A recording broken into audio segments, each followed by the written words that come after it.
আসসালামু আলাইকুম প্রিয় ভিউয়ার, সবাই কেমন আছেন? আশা করি আলহামদুলিল্লাহ সবাই ভালো আছেন। দেশ ও প্রবাস থেকে যে যেখান থেকেই দেখছেন সবাইকে মেসাজ জামাল এন্টারপ্রাইজের পক্ষ থেকে আন্তরিক ধন্যবাদ। প্রিয় ভিউয়ার, আজকে খুবই সুন্দর একটি একতলা বাড়ির ভিডিও নিয়ে আপনাদের সামনে হাজির হলাম। একেবারে ছোট্ট একটি বাড়ি। এটা হচ্ছে বাড়ির সামনের ডিজাইন, আর এটা হচ্ছে একটা সাইডের ডিজাইন আপনারা দেখতেছেন। এই যে কার্নিশে সামান্য একটু বিট দেওয়া হয়েছে। আমি আপনাদেরকে আসলে এই বাড়ির কাজটা দেখানোর উদ্দেশ্যে কথা বলছি না, মানে মানুষের স্বপ্ন, আমি আসলে স্বপ্নটা নিয়ে কথা বলবো আজকে। আমরা সার্বক্ষণিকই মানুষের যে স্বপ্ন সেটা বাস্তবায়নের চেষ্টা করি অর্থের বিনিময়ে, কিন্তু তার পিছনেও একটা গল্প থাকে। আমরা এটা বাড়ির সামনের ডিজাইনটা দেখতেছি।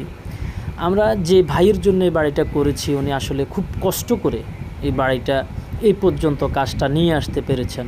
এটা হচ্ছে সামনের পোর্সের ডিজাইন। এই যে পোর্সের দুই পাশে দুইটি রাউন্ড পিলারের মাধ্যমে ছোট্ট একটি চাল করা হয়েছে, যে কাজটি আমাদের আজ থেকে প্রায় 1 বছর আগে প্লাস্টারের কাজটা আমরা শেষ করেছিলাম। তো দীর্ঘদিন কাজটা বন্ধ ছিল, টুকটাক কিছু কাজ বাকি ছিল, সেগুলো করলাম। সেজন্যই আপনাদেরকে একটু দেখাবো। এই কাজটা আমার যে এরিয়া সেটা হচ্ছে 30 ফিট বাই আপনার 25 ফিট জায়গায় এই ঘরটা করা হয়েছে। 30 ফিট বাই 25 ফিট জায়গার উপর, তার মধ্যে একটি সিঁড়ি এবং সিঁড়ির নিচে একটি টয়লেট। ওই যে দরজাটা দেখতে পারতেছেন, এটা সিঁড়ির নিচে টয়লেটের দরজা, আর 4 কর্নারে 4টি রুম।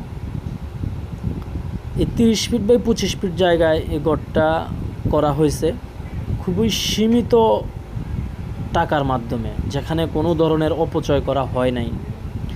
কোনো বারান্দা নেই, শুধু সামান্য একটু পোর্সের ডিজাইন, কোনো আভিজাত্য নেই, যেখানে কোনো টাইলসের কোনো কাজ করা হয় নাই। আমরা ফ্লোরগুলো এখন ফিনিশিং দিয়ে দিয়েছিলাম।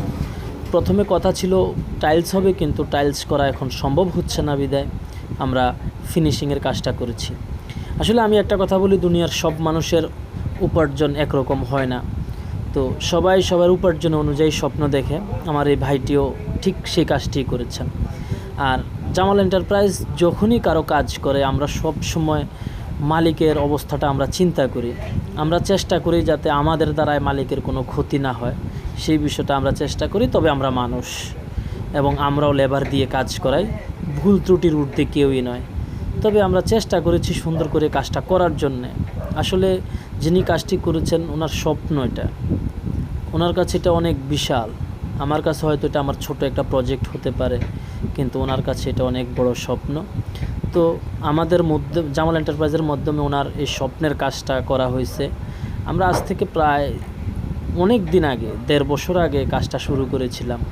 তো দীর্ঘদিন কাজটা বন্ধ ছিল, এখন আবার আমরা কাজটা, এখন আর টুকিটাকি যে কাজটা আছে এটা আমরা এখন কমপ্লিট করে ফেলতেছি, ফ্লোর ফিনিশিং থেকে শুরু করে সব। তো আসলে সীমিত টাকায় কিন্তু ঘর করা যায়, এই ঘরটা না দেখলে সেটা বোঝা যাবে না। আপনাদেরকে সামনের ডিজাইনটা দেখাইছিলাম। প্লাস্টারের কাজ আজ থেকে 1 বছর আগে করা হয়েছে। তো খুবই সুন্দর এবং খুবই ছোট জায়গায় আমরা এই কাজটা করার চেষ্টা করেছি। যে ছাদের ওপরটা আপনাদেরকে একটু দেখাই। আপনারা জানেন যে আমাদের এলাকায় প্রচুর বৃষ্টি হচ্ছে এবছর, বৃষ্টির কারণে ছাদে একটু শ্যাওলা পড়েছে। তো আমরা আজকে কাজটা হিসাব করব, সেজন্যই আমরা এখানে এসেছি এবং কাজটাও শেষ করেছি।